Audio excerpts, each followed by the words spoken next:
Hello student, आज मैं आप लोगों के साथ रस सूत्र के जो व्याख्याकार हैं उनके बारे में चर्चा करूँगी। रस सूत्र के जो व्याख्याकार हैं वो भट्टलोलट, शंकुक, भट्टनायक, अभिनवगुप्त। सबसे पहले जो आचार्य हैं आचार्य भट्टलोलट, इनकी समय सीमा है 9वीं शताब्दी और इनके सिद्धांत का नाम है उत्पत्तिवाद या आरोपवाद।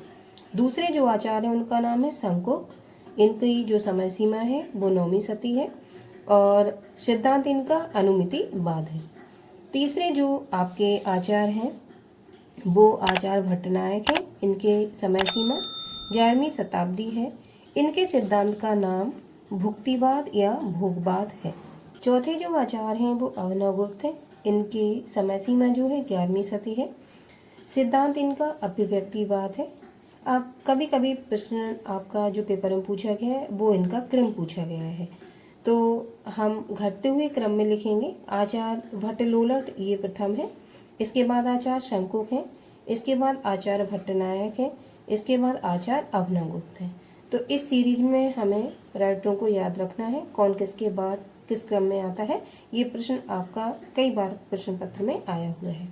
अब व्याख्या करते हैं। जो प्रथम आचार्य हैं आपके आचार्य भट्टलोलट, ये 9वीं सदी इनका समय सीमा है और ये आपके जो रस सूत्र के व्याख्याकार हैं वो सभी आपके जो हायर एग्जाम हैं उसमें आपके पूछे जाते हैं। नेट में भी इसके प्रश्न आते हैं और पीजीटी में भी इसके प्रश्न आते हैं, एलटी में भी आते हैं और सारे कई जो एग्जाम हैं केबीसी वगैरह उसमें भी प्रश्न पूछे जाते हैं।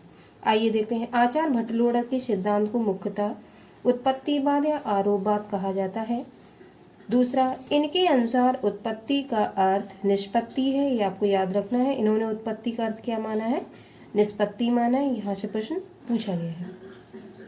आचार्य भट्टलोलट पर मीमांसा दर्शन का प्रभाव है, इसको भी आप लोगों को याद रखना है। और संयोग का अर्थ इन्होंने परिपुष्ट किया जाना माना है। आगे प्रश्न किस तरीके से पूछा गया था, प्रश्न में मैंने लिखा हुआ है। भट्टलोलट द्वारा प्रतिपादित मत कौन सा है? पहला उत्पत्तिवाद, दूसरा अभिव्यक्तिवाद, तीसरा भोगवाद, चौथा अनुमितिवाद। तो इनके जो मैंने सिद्धांत आप लोगों को बताया है, अभी मैंने पढ़ाया है, जो भट्टलोलट है उनके सिद्धांत को हम ये मैंने बताया उत्पत्तिवाद या आरोपवाद के नाम से जानते हैं। तो इसमें कौन सा आंसर सही होगा? उत्पत्तिवाद। अगले दूसरे आपके आचार्य हैं आचार्य शंकुक, जिनकी समय सीमा है 9वीं सदी। आचार्य शंकुक के मत को अनुमितिवाद कहा जाता है, मैंने इसको अंडरलाइन दी है। इन्होंने संयोग का अर्थ अनुमान लिया है। पीछे जो आपके भट्टलोलट थे उन्होंने संयोग का अर्थ क्या लिया था? परिपुष्ट लिया था। जैसे कि मैंने इसमें बताया था संयोग का अर्थ इन्होंने क्या लिया? परिपुष्ट लिया। तो ये आपको याद रखना है क्योंकि ये प्रश्न आते हैं। इन्होंने जो आचार्य शंकुक है इन्होंने संयोग का अर्थ क्या लिया है? अनुमान लिया है। और निष्पत्ति का अनुमिति, निष्पत्ति को उन्होंने कहा अनुमिति, और उत्पत्ति का अर्थ भट्टलोलट ने क्या लिया है? निष्पत्ति। ये दोनों में डिफरेंस आप लोगों को याद रखना है। आगे इनके अनुसार विभाव, नवभाव, व्यभिचारी भाव के संयोग से रस की अनुमिति होती है। अपने इस कथन को स्पष्ट करने के लिए इन्होंने चित्तुरंग न्याय का आश्रय ग्रहण किया। इसको आप लोग अंडरलाइन करेंगे। चित्तुरंग न्याय किसका है? शंकुक का है।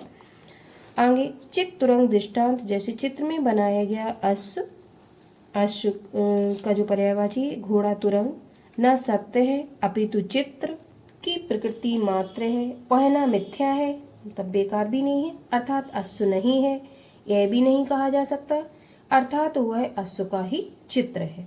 अर्थात शंकुक ने सहचर संबंध की कल्पना की। तो सहचर संबंध किसका संबंध है? किसने कल्पना की? शंकुक ने। आपको याद रखना पड़ेगा।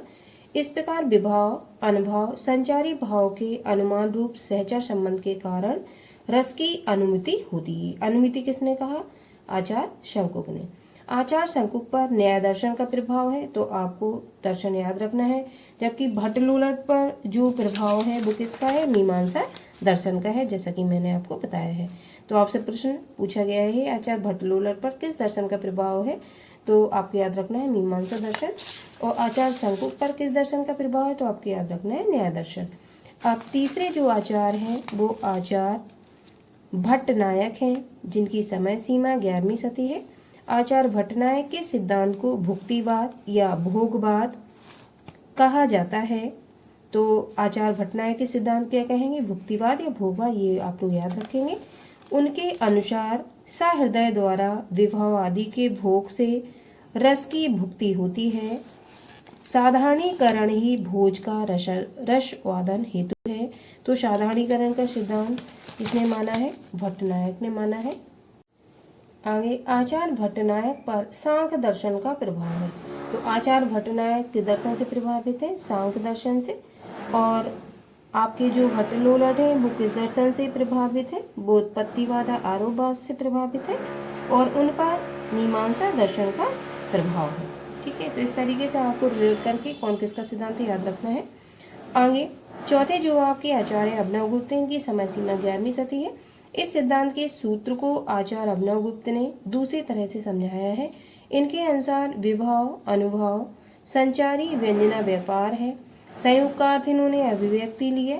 उभरत सूत्र का अर्थ इन्होंने विभाव, अनुभव, व्यभिचारी भाव लिया है कि व्यंजना से रस की अभिव्यक्ति होती, इन्होंने कहा। भट्टनायक ने साधारणीकरण को रसादान का हेतु माना है। तो आपको भट्टनायक ने साधारणीकरण को रसादान का हेतु माना, इसको याद रखना है।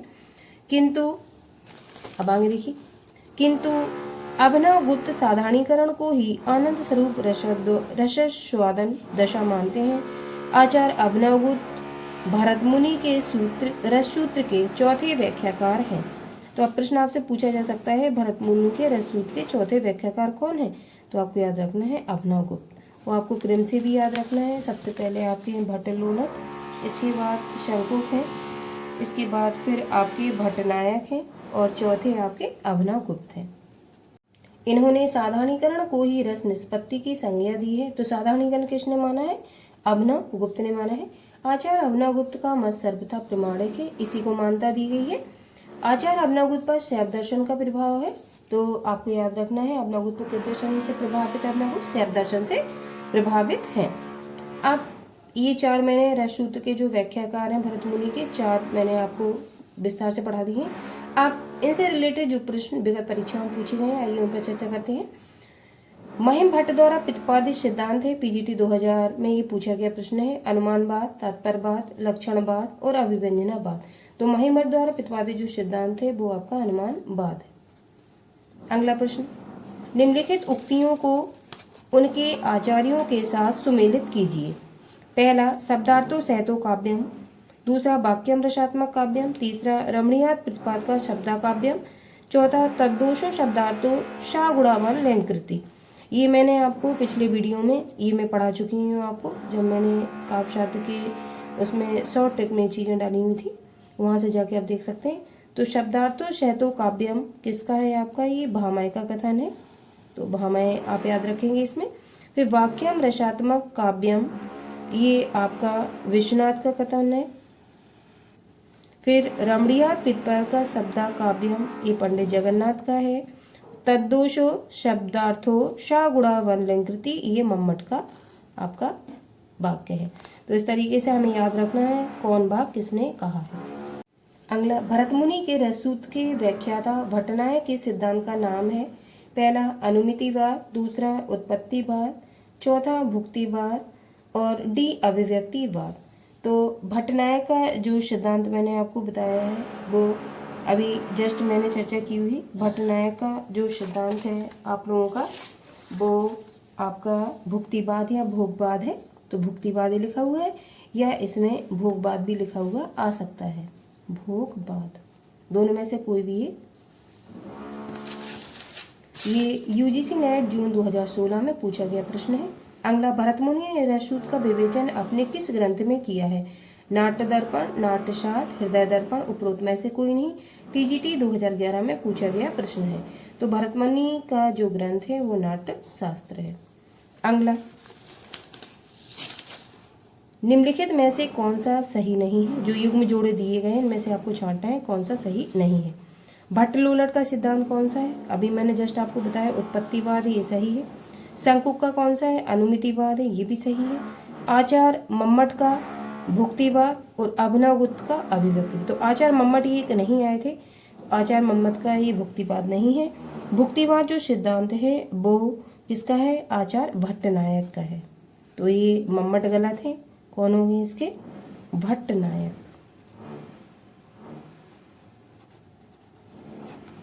ये टीजीटी 2005 में आप लोगों का पूछा गया प्रश्न है, तो ये वाला आंसर आपका गलत है।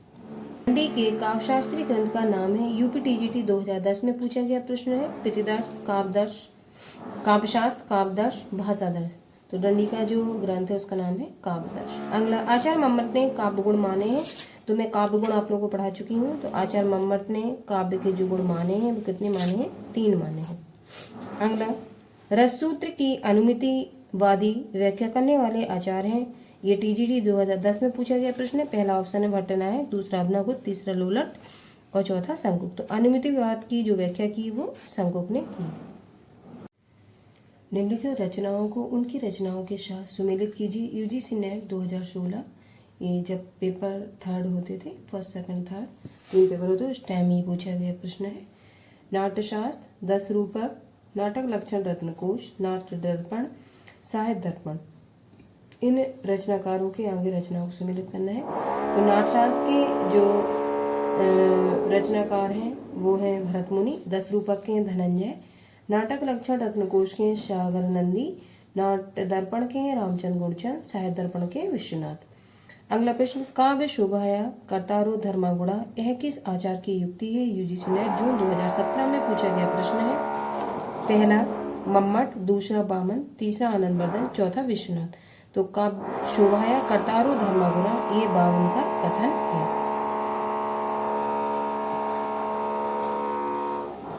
अगला, अपभ्रंश शब्द का सर्वप्रथम प्रयोग किसने किया। नेट दिसंबर 2005 में पूछा गया प्रश्न। पहला भरत मुनि, दूसरा पतंजलि, तीसरा राजशेखर, चौथा भामह। तो अपभ्रंश शब्द का सर्वप्रथम प्रयोग भामह ने किया था। अगला, इनमें से रससूत्र का व्याख्याता नहीं है। नेट दिसंबर 2011 में पूछा गया प्रश्न है। पहला शंकुक, दूसरा भट्टलोड़ा, तीसरा बामन, चौथा अभिनवगुप्त। तो रससूत्र के व्याख्याकार नहीं है, शंकुक है, भट्टनायक है, अभिनवगुप्त है, बामन नहीं है। अगला, अनुमितिवाद के प्रतिष्ठापक आचार्य हैं। यूजीसी नेट 2011 में पूछा गया प्रश्न है। पहला भरत मुनि, दूसरा आनंदवर्धन, तीसरा शंकुक, चौथा अभिनवगुप्त। तो अनुमितिवाद के प्रतिष्ठापक आचार्य हैं शंकुक। अगला, भरत मुनि के अनुसार काव्य में कुल कितने गुण होते हैं। यूजीसी नेट जून 2012 में पूछा गया प्रश्न है। पहला 10, दूसरा 5, तीसरा 3 और चौथा 7। तो भरत मुनि ने जो काव्य में गुणों की संख्या मानी है वो 10 मानी। ये मैं आपको वीडियो पढ़ा चुकी हूँ। अगला, निम्नलिखित अवधारणाओं के साथ उनके संस्थापकों को सुमेलित कीजिए। नेट 2013 में पूछा गया प्रश्न है। पहला सहृदय, दूसरा साधारणीकरण, तीसरा मधुमती भूमिका और चौथा अर्थ की लय। तो सहृदय ये आनंदवर्धन ने माना है इन अवधारणाओं को। साधारणीकरण को भट्टनायक ने माना है, मैंने पीछे बताया आपको। मधुमती भूमिका केशव प्रसाद मिश्र की है और अर्थ की लय जगदीश गुप्त की है।